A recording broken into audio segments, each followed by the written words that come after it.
Civil protection and the Italian army were using a helicopter to check the instrument on the summit and the flanks of the Mount Stromboli, the island in the Mediterranean Sea in the southern Italy. And then they witnessed this event, explosion, a pyroclastic explosion, which created a flow, avalanche of the pyroclastic material. These are the hot, shattered rock pieces and ash which flow like an avalanche down the slope.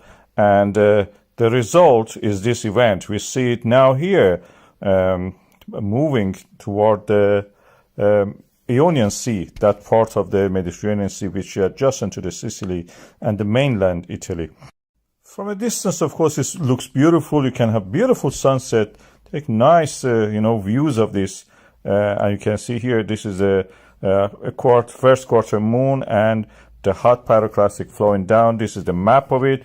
This slope is unstable, so you don't see any grass on it.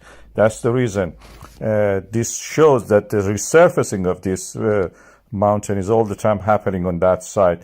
It's a nice thing to view, but not a nice place to work if you have to go there and do it. From down in the village that you can see here, it looks spectacular, beautiful, threatening in a way, and creates sulfur clouds, which can also make the, travel a distance, like what Mount Etna did recently.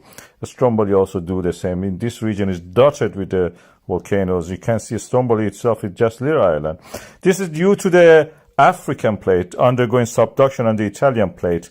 Is the oceanic plate going down, is rich in water because it has been in the ocean, full of water, and then comes back and explodes. Because the parent magma, as we said, comes from a water-rich oceanic crust.